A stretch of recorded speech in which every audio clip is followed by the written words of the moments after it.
Hey, I'm Scott with Home Perfect Restoration, and I want to take you through one of our fire damage jobs here in the local area. So it's important to wear personal protective equipment, respirators, suits when you're working in a fire damage. This is essentially just so you can hear me and understand what we're doing. So we're going to try to be in and out and just bring some concerning points or some things that you guys as homeowners should think about if you're going to go through a similar situation, whether it be wildfire contamination in your home or a fire in your home. So personal protective equipment, respirators, suits, gloves, always important. If I wear a respirator, you're not going to hear a word that I'm saying. So we're going to make this quick and just highlight a couple areas that you should always be concerned about.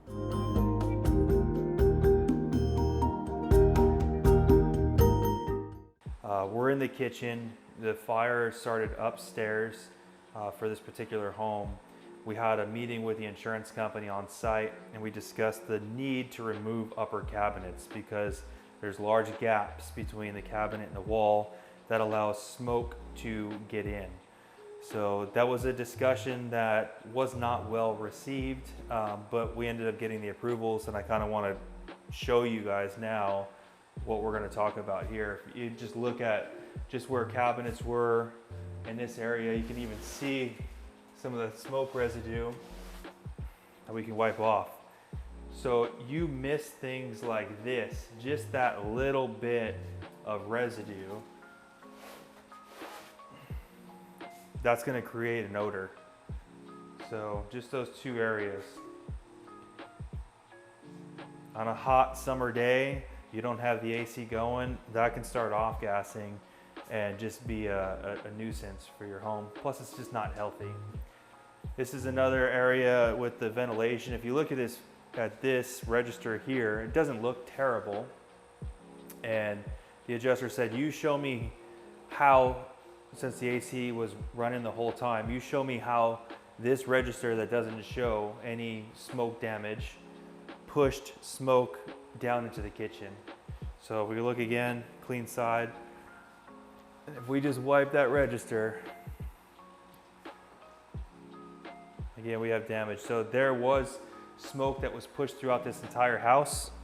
There was an incredible, if we want to call him incredible, a contents adjuster that was extremely reasonable. And he went through and he agreed with everything, and he is replacing soft good furniture. And then you had another adjuster from the same company that was dealing with the structure who completely disagreed. So a lot of times, even within the same carrier, you can have a good and bad experience. But thankfully, we were able to get some resolution there. We'll take you up through some other parts of the house. Just in this room, now the contents were packed out, but if we look in all the corners of the ceilings throughout and we see what looks like spider webs. A lot of people think, oh my God, I had so many spider webs in my house and I didn't ever know until there was a fire.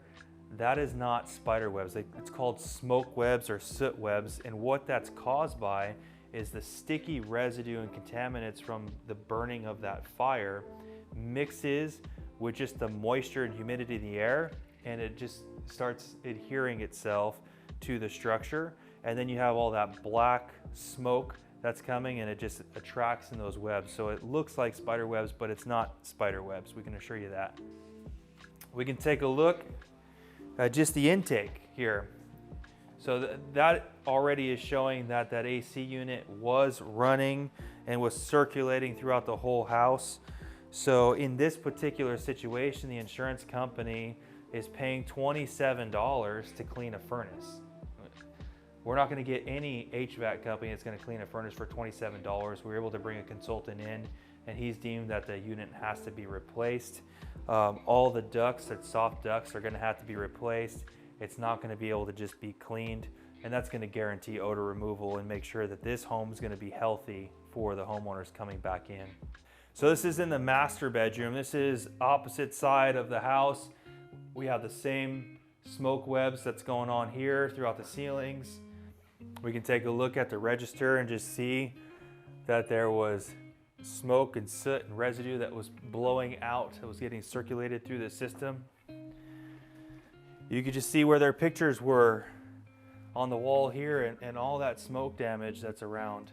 So all of this, will be able to be cleaned up. We're talking major damage throughout this house. Carbon monoxide detector is starting to melt. Here's another example. With this cabinet, the insurance company was just going to clean the cabinets. So obviously we have a lot of damage inside, but the main thing is if we look underneath the cabinet, we have big gaps.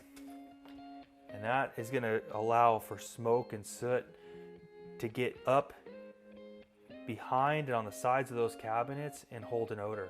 So we were able to bring this to their attention, and now these cabinets are being replaced.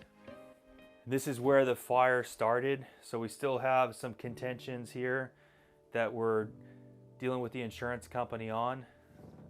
Some of these areas are penetrations into the building paper from when the fire department was coming in here and trying to remove drywall that was burning.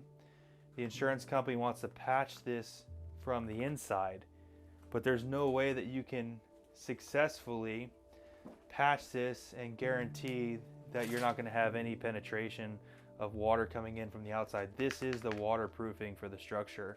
So the proper repair is to remove stucco on the outside, repaper this section correctly to tie it back in, and then, fix the stucco on the outside. I also want you to take note of more penetrations in the drywall. And this is for an area that is going into the garage. We can see the penetrations here. And again, that was caused when the fire department was here putting out the fire. And that's going to lead into particulate and damage that went into the garage that we'll address here in just a minute. So now we're in the garage, and this is another area of contention with the insurance company where they're saying there's no penetration into the garage. If we just look at this workout bench right here, we can see drywall that is fallen onto the workout bench, obviously onto the floor. And if we come over here and we look up, we're going to see the penetrations that we were speaking about in the bedroom from the fire department. So we do have openings in the drywall that is from the area where the fire happened. So there's a very good, reasonable chance that we have damage here, and this needs to be addressed. At least it needs to be a partial pack out so we can do the repairs and do some cleaning. So when we're doing work for a homeowner, we're offering a no odor guarantee, which means you can't miss anything. We can't afford to miss something. That's going to be odor for your home, but it's also going to be not healthy for you and your family. I have a child with special needs. We run every job as if my family was moving in here. And that's the way that everybody needs to attack it.